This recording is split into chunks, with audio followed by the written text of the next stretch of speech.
Welcome to my beanbag office, where I'm going to be going through some of the most surprising benefits that creatine can have on our bodies. Now, most of us know the most commonly mentioned benefits, right, from creatine, like increased strength and power, and even the benefits that it can have on brain function and performance. And if you don't already know these things, then please go and watch my previous video that I did on creatine. I go through all of the benefits in detail, all of the potential side effects, and so much more in that video.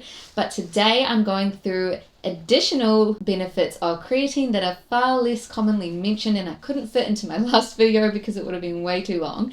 So this is going to be super short and sweet and just covering these ones. So before I get into it, my name is Bonnie McGibbon. I am a dietitian, and I'm going to be sharing health and nutrition and lifestyle facts and hacks and all the things on this channel to help you improve your quality of life, longevity, day-to-day living, etc. So if you want me to keep producing videos for you, please go ahead and like this video and subscribe to my channel. Every little bit of support is very much appreciated. Okay, so let's go through some of the surprising additional benefits of creatine. So we often talk about calcium and vitamin D when it comes to bone health, right? But what about creatine? So there's actually growing evidence, especially when combined with resistance training, that creatine actually helps to increase bone mineral density. Now, this might seem a little bit random, but the reason for this is because bone remodeling is a very energy heavy process, right? Or energy hungry, should we say. Now, your osteoblasts, which are the cells that actually are responsible for building bone, they need ATP to function. So we know that creatine plays a huge role in regeneration and creation and speeding up the process and increasing ATP production, right? From my last video, if you watched that. And so because creatine helps generate ATP, this aids in the bone remodeling process. So in older adults in particular, studies have shown that creatine supplementation leads to greater improvements in bone density than if just simply training alone. So let's read a snippet from one of the studies that I'm talking about here. Creatine supplementation during resistance training improved bone mineral content in aging adults. So that's specifically from this 2015 study. I will put it on the screen here. So yeah, it's not just building muscle, it's quietly building bone as well, which would also decrease your risk of things like osteoporosis, which who doesn't want that? Especially if you're someone that wasn't aware that your bone mineral density is typically reaches its peak, usually before the age of 30. I don't know, I haven't looked recently, but that's what it used to be. And so if you didn't eat a lot of calcium-rich foods, you didn't have a lot of vitamin D, or you were low in it, and you weren't aware of this whole peak bone mass thing, often that actually, if you have a low peak bone mass, that increases your risk of osteoporosis and things later in life. So despite me knowing that, I still probably fall into the category of having the low peak bone mass. But you can't actually increase this after a specific age, and it does differ slightly per person.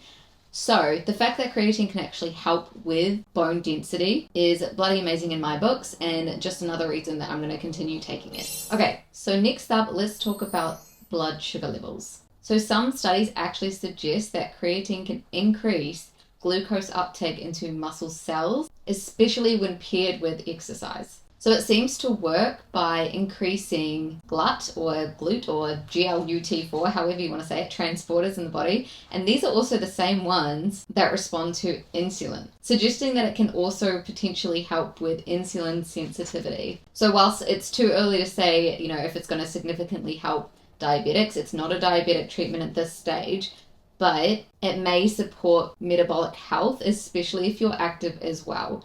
So just to note as well, the additional benefits I'm sharing in this video, they don't have as much research to back them as the main or most commonly spoken about benefits as in my previous video, but they do still have some evidence to back it and emerging evidence too. And I think we're going to be seeing a lot more around these particular areas in the coming years. So here is a study snippet.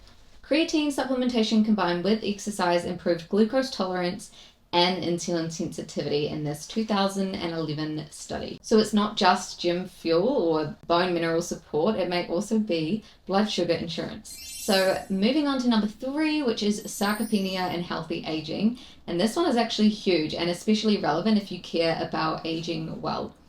So sarcopenia is basically just the gradual loss of muscle and strength as we get older. And it is a big deal when it comes to independence and quality of life. Even if it's not affecting you currently right now, or is so far in the future that you're not even thinking about it, just know that it can be a big deal. Now, creatine has been shown to help preserve muscle and even reduce fall risk in older adults. So on top of all the other things I've already mentioned and that are in my previous video, it also supports a long-term vitality more so than we may have originally thought to. So research says that older adults supplementing with creatine during training showed greater improvements in functional strength and lean mass. So that's a 2014 study that I'll link here. So basically you can think of creatine as future-proofing your body. Okay, so moving on to the last one that I'm going to mention in this video, and this honestly might be one of my favorite ones, and that is cellular hydration and anti-catabolic support. So we know that creatine increases cellular hydration, right?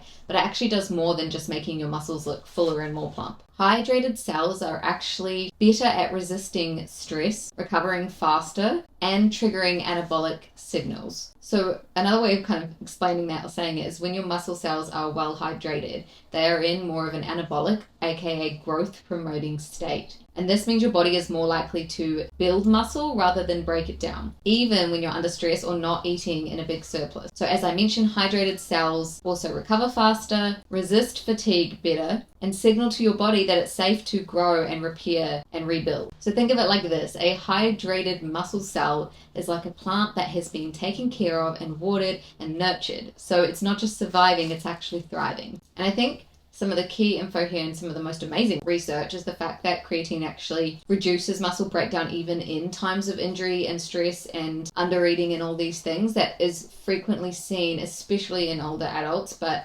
in other people too. It's one of the things, as a dietitian anyway, they were always trying to help people avoid or build back their muscle and strength, because that muscle has played such an important role for so many different reasons for our overall health.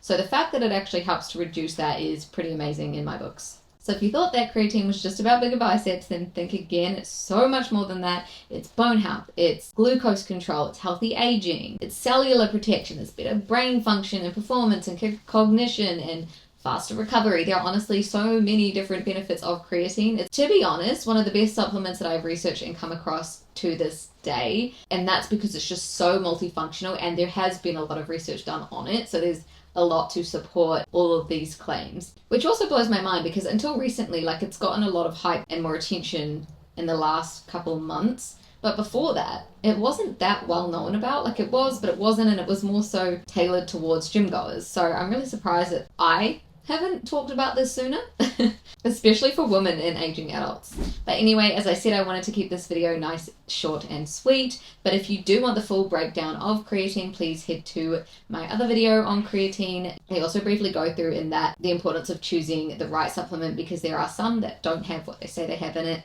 And I've also created a whole nother long video on how to choose supplements in general, so you can go on my page and find that if you want help with choosing a good one. And otherwise, if you have any questions, please feel free to post them below. I'd love to hear all of your experiences with creatine. If you knew anything from this video, if you learned anything today, please comment below and make sure to subscribe to my channel and turn the notification bell on so that you get alerted when I post a new video. Alright, so I'll see you next time.